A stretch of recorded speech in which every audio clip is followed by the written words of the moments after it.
नमस्कार दोस्तों, मैं दीपक छारा और आज हम बात करेंगे नाइन्थ क्लास का मैथमेटिक्स हम कर रहे हैं। तो नाइन्थ क्लास के मैथमेटिक्स में एक्सरसाइज 2.2 चैप्टर हमारा लाइंस और एंगल्स का है। तो उस लाइंस और एंगल्स में हम बात करेंगे parallel line and a transversal line. Parallel line यानी कि हिंदी में अगर बात करें तो समानांतर रेखा, और ट्रांसवर्सल यानी कि तिर्यक रेखा। इसको हम ऐसे समझ सकते हैं, जैसे दो समानांतर रेखाएं हमारे पास पी क्यू और आर एस। समानांतर रेखा का आपको पता होगा कि इनके बीच में जो दूरी होती है वो परपेंडिकुलर जो डिस्टेंस है वो हमेशा बराबर होती है। इनको हम कितना भी आगे बढ़ाएं लेकिन ये दूरी जो है इनकी बराबर ही रहेगी, और ये कहीं पे भी जाके कितना भी बढ़ाएं ये नहीं मिलती। तो ऐसी रेखाओं को समानांतर रेखाएं हम कहते हैं।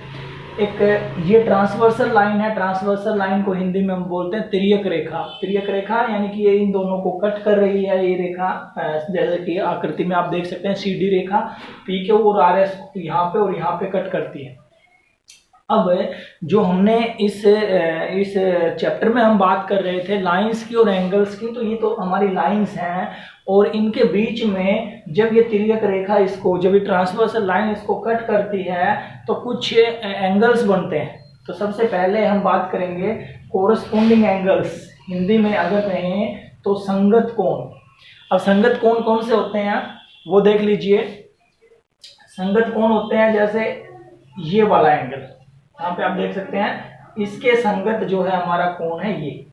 अगर मैं इसको 1 कहूँ तो इसको मैं 2 कहूँगा। अगर ये दोनों लाइनें पैरेलल हैं और ये तिरछी रेखा इसको काटती है तो एंगल 1 और एंगल 2 जो है वो हमेशा इक्वल होंगे, और ये क्या होंगे, संगत कोण या कोरस्पोंडिंग एंगल्स। संगत कोण या इंग्लिश में कोरस्पोंडिंग एंगल्स।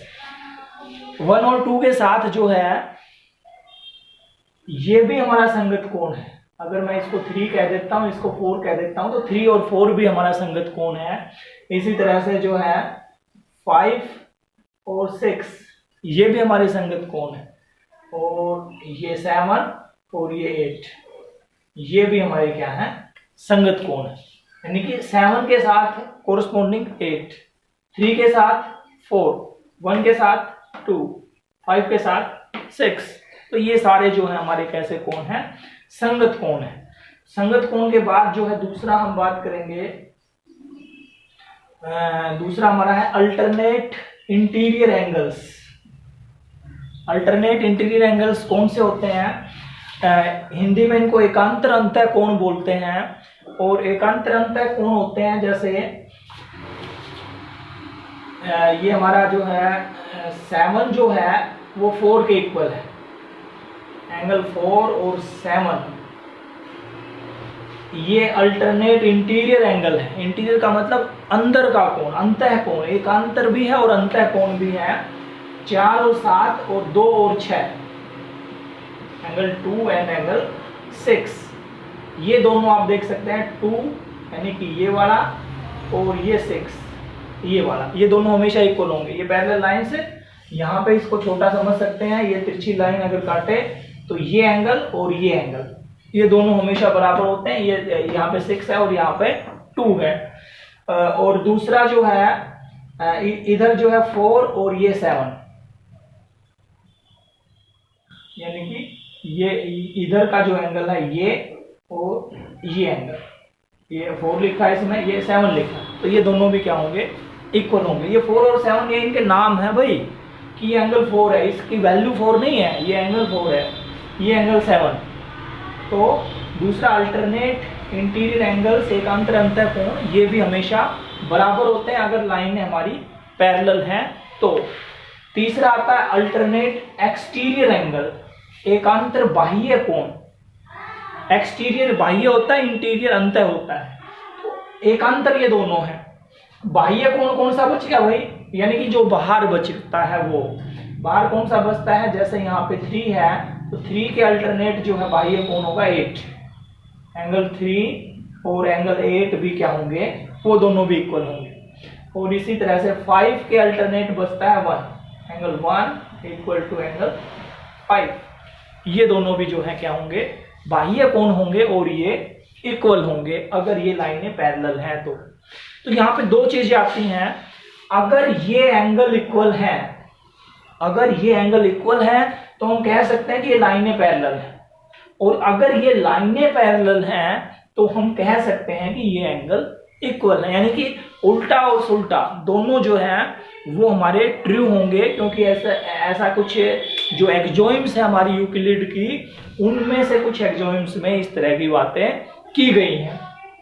इनको इक्वल प्रूव भी कर सकते हैं, लेकिन अभी जो है हमने सिर्फ इनको एज ए रूल हम इनको याद रखेंगे, ताकि जब हम क्वेश्चन करेंगे तो वहां पे इनका यूज कर सकें। अगर प्रूव करना है तो वो हम जो है नेक्स्ट वीडियो में उनको प्रूव करके समझ सकते हैं कि ऐसे ये प्रूव होगा। चौथी चीज आती है interior angles on same side of transversal.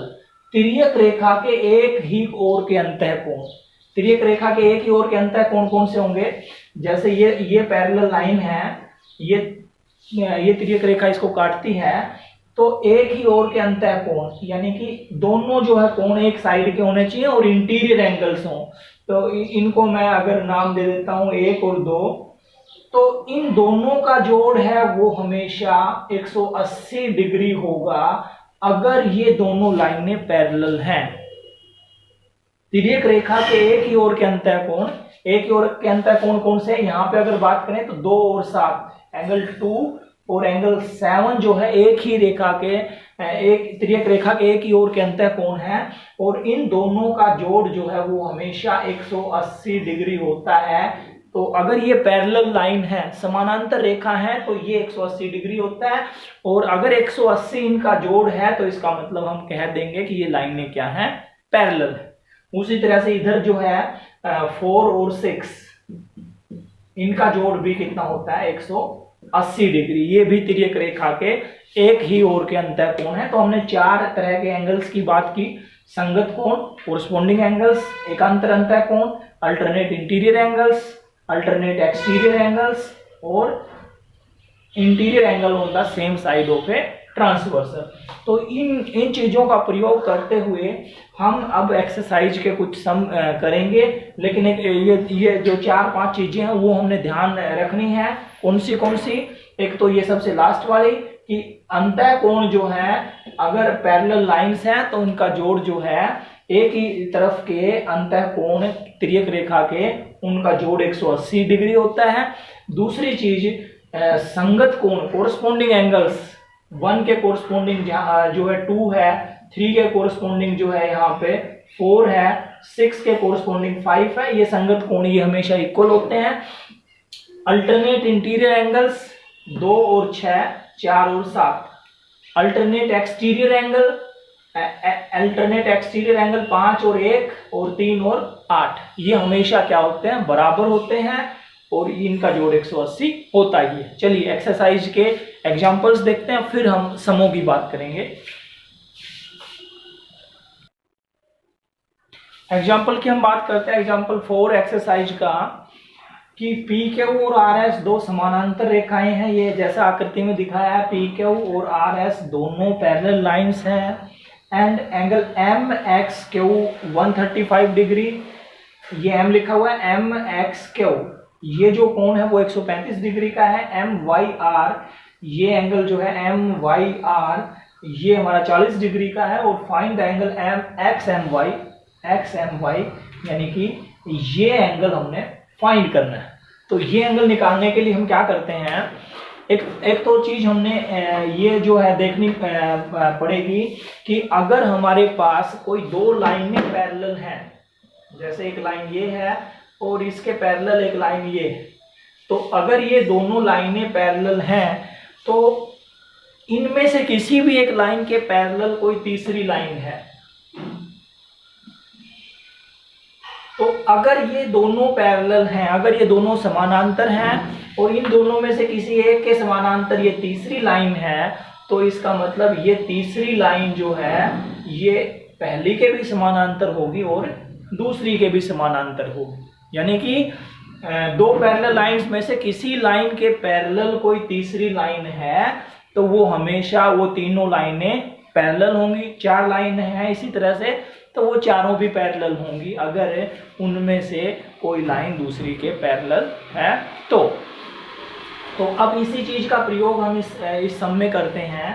हमारे पास जो आकृति थी वो ये थी, तो हमने क्या किया, एक पैरेलल लाइन और खींची अपने सम को करने के लिए। ये हम कंस्ट्रक्शन कर रहे हैं और कंस्ट्रक्शन जो है हमेशा वो डॉटेड लाइन होगी। ये हमने एक डॉटेड लाइन खींच ली जिसका नाम हम कुछ भी रख सकते हैं, जैसे इसका नाम हमने लिख लिया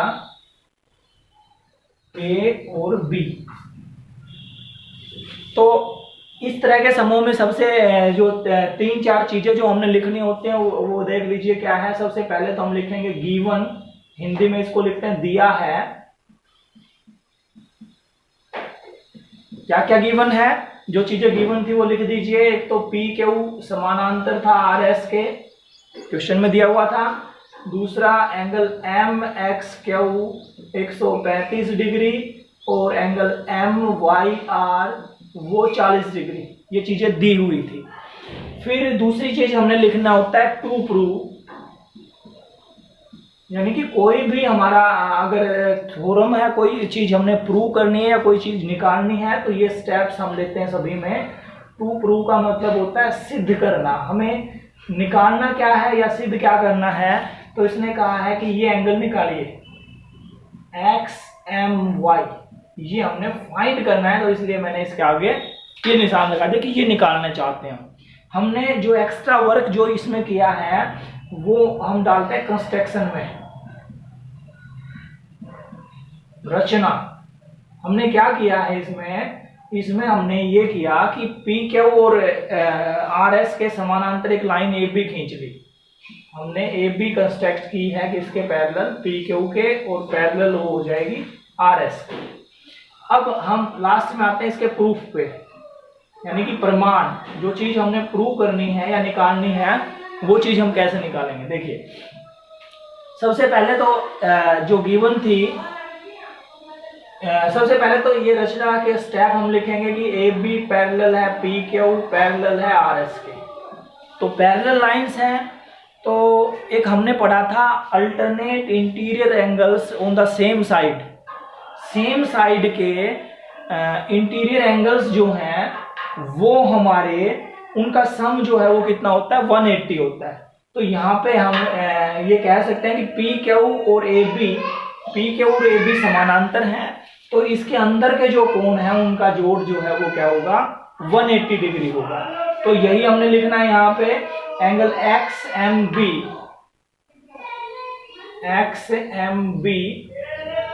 प्लस एक्स एम बी और प्लस ये जो था हमारा 135 डिग्री का एम एक्स क्यू, इन दोनों का जोड़ जो है वो कितना होगा 180 डिग्री, क्योंकि ऐसा हमने अभी पढ़ा है। अब ये 135 का था, ये 135 इधर जाके घटेगा, तो एंगल एक्स एम बी जो है वो बचेगा 180 माइनस 135, तो ये बच गया 45 डिग्री। ये एंगल हमने निकाल लिया, ये आ गया जी 45 डिग्री। फिर इसी तरह से ये जो पैरेलल लाइंस हैं, तो अल्टरनेट एंगल्स हमेशा इक्वल होते हैं। एकांतर अंतः कोण जो है वो हमेशा इक्वल होते हैं। तो ये कोण जो है इस कोण के बराबर होगा। अभी हमने जस्ट इसी वीडियो में हमने पढ़ा है। तो ये 40 डिग्री का, तो ये एंगल भी 40 डिग्री का होगा। यही हमने लिखना है ए बी पैरेलल है किसके आर एस के, इसलिए ये एंगल हमारा है Y M B, angle Y M B equal होगा angle angle M Y R के, और ये दोनों 40 डिग्री के होंगे। और यहाँ पे रीजन हम लिखेंगे अल्टरनेट इंटीरियर एंगल्स, एकांतर अंतः कोण, एकांतर अंतः कोण। तो ये दोनों एंगल इक्वल है, तो ये भी 40 डिग्री का आ गया, ये 40 का आ गया और ये 45 का आया।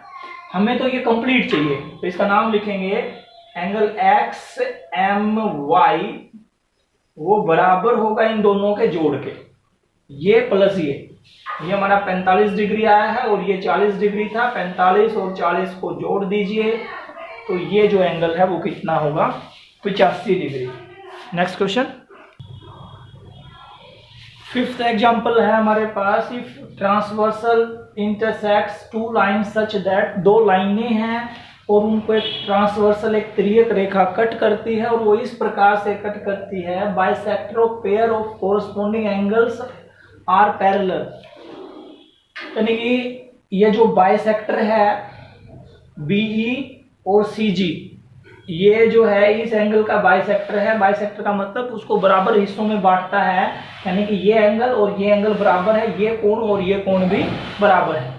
तो कहता है कि ये जो बाइसेक्टर है बीई और सीजी ये पैरेलल है, यानी कि ये दोनों रेखाएं समानांतर हैं। तो सिद्ध कीजिए कि लाइन्स आर पैरेलल। तो हमने ये सिद्ध करना है कि ये लाइनें, ये जो लाइनें हैं वो क्या हैं, पैरेलल है, समानांतर है। तो देखिए सबसे पहले गिवन दिया हुआ क्या क्या हमारे पास गिवन ये है कि बीई पैरेलल है सीजी के, एक तो ये पैरेलल दिए हुए हैं। दूसरी चीज ये दिया हुआ है ये बाइसेक्टर है, तो इसका मतलब एंगल 1 और एंगल 2 जो है वो इक्वल है, एंगल 3 और एंगल 4 जो है वो भी इक्वल दिए हुए हैं। और हमने प्रूव क्या करना है, टू प्रूव, जिसको हम हिंदी में बोलते हैं सिद्ध करना। सिद्ध हम ये करेंगे कि भाई ये दोनों लाइनें पैरेलल हैं, पी क्यू समानांतर है आर एस के, ये चीज हमने सिद्ध करनी है। तो ये चीज सिद्ध करने के लिए हम क्या करेंगे, इसके एंगल्स को हम सिद्ध कर देंगे कि ये एंगल्स इक्वल हैं और इसलिए ये समानांतर है। तो इसका प्रमाण क्या होगा, प्रूफ क्या होगा, ये तीन चीजें। देखिए सबसे पहले जो कोई भी हम सम कर रहे हैं इस प्रकार का, जो हमारा थ्योरेटिकल सम है, थ्योरम के रूप में है, तो उसमें ये तीन स्टेप जो है इम्पोर्टेंट है। सबसे पहले तो उस स्टेटमेंट को समझ के उसका डायग्राम बनाना, और डायग्राम के बाद गिवन टू प्रूव और सिद्ध करना, यानी कि एक रूपरेखा हम बना लें कि ये चीज दे रखी है, ये निकालनी है और इसको हम ऐसे सिद्ध करेंगे। तो इन स्टेप्स के अलग अलग नंबर्स होते हैं। मान लिया पहले दो स्टेप आपके ठीक है, तीसरे में थोड़ी बहुत कुछ गड़बड़ होगी, तो इन दोनों स्टेप्स के नंबर आपको मिलेंगे, क्योंकि सभी के नंबर जो है इक्वली डिवाइड होते हैं। तो इसका मतलब ये हुआ कि स्टेप बाय स्टेप हम ये करें ताकि जो है वो हम उसको कंप्लीट भी कर पाएं, और अगर बीच में कहीं कोई मिस्टेक होती भी है तो उसका कुछ बेनिफिट जो है, जो जहाँ तक हमने ठीक किया उसका बेनिफिट हमें मिल सके। तो प्रमाण की हम बात कर लेते हैं। चलिए, तो प्रमाण में हम सबसे पहले हम लिखेंगे कि हमारे पास ये गिवन है कि बीई समानांतर है सीजी के, ये दोनों समानांतर हैं, और समानांतर रेखाएं जब होती हैं तो उसके कोरस्पोंडिंग एंगल्स इक्वल होते हैं। एंगल 1 और एंगल 2 जो है, एंगल 1 और एंगल 3 वो इक्वल होंगे, ये हमारे होंगे संगत कोण, कोरस्पोंडिंग एंगल्स। कोरस्पोंडिंग एंगल्स हमेशा इक्वल होते हैं। अब क्योंकि इसने कहा था कि ये बाइसेक्टर है, तो एंगल 1 जो है वो किसके इक्वल है, half of angle A B Q. Angle A B Q का आधा है। क्यों आधा है भाई, क्योंकि ये चीज हमारी गिवन में थी। ये दोनों एंगल्स इक्वल हैं, तो ये कंप्लीट एंगल का हाफ है। इसी तरह से एंगल 3 जो है वो हाफ है, एंगल 3 जो है वो हाफ है एंगल बी सी एस का, आधा है एंगल बी सी एस का। इसको भी हम लिख सकते हैं, ये भी हमारे पास गिवन था, दिया है, हमें ये चीज दी हुई थी। तो अब यहाँ पे तीन चीजें हमारे पास हैं, ये हमारी फर्स्ट इक्वेशन, ये सेकंड और ये थर्ड। इन तीनों इक्वेशंस को कंपेयर करें, इसको यहाँ पे लिख लीजिए, ये फर्स्ट है, ये सेकंड है और ये थर्ड है। तो from first, second and third, पहली, दूसरी और तीसरी का अगर प्रयोग करें हमें, तो हमारे पास क्या आएगा, देखिए हमारे पास आ जाएगा भाई 1/2 एंगल ए बी क्यू बराबर है 1/2 एंगल BCS, यानी कि ABQ का आधा और इसका आधा जो है बराबर है। तो 1/2 इधर जाएगा, डिवाइड होगा 1/2 से, 1/2 कैंसिल। ABQ बराबर है BCS, यानी कि ये कंप्लीट एंगल इस कंप्लीट एंगल के इक्वल है। ये कंप्लीट और ये कंप्लीट, ये दोनों इक्वल हैं और ये इक्वल होते हैं तो क्या होता है, हमने अभी जो है इसी वीडियो में देखा था कि अगर कोरस्पोंडिंग एंगल्स इक्वल हैं तो लाइनें क्या होती हैं, पैरेलल होती हैं। तो यही लिखना है, ये हमारे क्योंकि संगत कोण है, संगत कोण यानी कि कोरस्पोंडिंग एंगल्स, और संगत कोण अगर इक्वल हैं तो हम कह सकते हैं कि ये लाइन जो है PQ लाइन वो समानांतर है RS लाइन के, और यही चीज हमने सिद्ध करनी थी। तो next example please. Next example है AB और CD, ये AB और ये CD समानांतर हैं और CD और EF जो है वो भी समानांतर हैं। तो ये कोई तीसरी तिर्यक रेखा इनको काटती है, और यहाँ पे इसने बताया है कि एंगल BEF जो है 55 डिग्री का है। देख लेते हैं BEF कौन सा है, B, E और F, यानी कि ये एंगल जो है ये 55 डिग्री का है। तो x, y, z की वैल्यू हमने निकालनी है। यहाँ पे x लिखा हुआ है, यहाँ पे y लिखा हुआ है और यहाँ पे z लिखा हुआ है। तो क्योंकि ये दोनों पैरेलल लाइंस हैं और ये लाइन इसको कट करती है, तो कट करती है तो ये दोनों एंगल्स अगर हम देखें तो यहाँ पे हमने लिखना है कि CD पैरेलल है EF के, और ये ट्रांसवर्सल लाइन है कौन सी, EB या BE तिर्यक रेखा है, ट्रांसवर्सल लाइन है इंग्लिश में अगर लिखें तो ये ट्रांसवर्सल लाइन है ये। तो इन दोनों एंगल्स का सम जो है y + 55 डिग्री, ये होगा इन दोनों का अंतः कोण, जिसको हम interior angles on the same side of transversal, यानी कि तिर्यक रेखा के एक ही ओर के अंतः कोण उनका जोड़ हमेशा 180 डिग्री होता है। तो y की वैल्यू होगी 180 - 55, यानी कि y की वैल्यू होगी हमारी 125 डिग्री। y की वैल्यू हमारी निकल गई। अब जितनी y की वैल्यू है वही हमारी किसकी वैल्यू होगी, x की वैल्यू होगी। x और y दोनों बराबर हैं। क्यों बराबर हैं, क्योंकि ये पैरेलल लाइन थी और ये कोरस्पोंडिंग एंगल्स हैं, संगत कोण हैं, इसलिए ये दोनों क्या हैं, बराबर हैं, कोरस्पोंडिंग एंगल्स हैं। अब z और बचता है, z को हम कैसे निकालेंगे, देखिए क्योंकि ये दोनों पैरेलल लाइन थी और ये एंगल 90 का है, तो इन दोनों का जोड़ भी कितना होगा, इसका और इस कंप्लीट एंगल का। हमने यहाँ पे लिखना है AB पैरेलल है EF के, क्योंकि ये लाइन इसके पैरेलल थी और ये लाइन इसके पैरेलल है। तो इन दोनों एंगल्स का सम, एंगल A + Z + 55 डिग्री, इन तीनों का सम जो है 180 डिग्री होगा। और 180 डिग्री होगा तो एक ही जगह हम 90 लिख सकते हैं। तो ये होगा 90 + Z + 55 बराबर 180, और Z की वैल्यू होगी 180 में से माइनस कर दीजिए इन दोनों का जोड़, माइनस कर दीजिए 145, तो Z जो है वो बचेगा 35 डिग्री का। तो Z 35 डिग्री का, X और Y जो है वो कितने डिग्री के होंगे, 125 डिग्री के।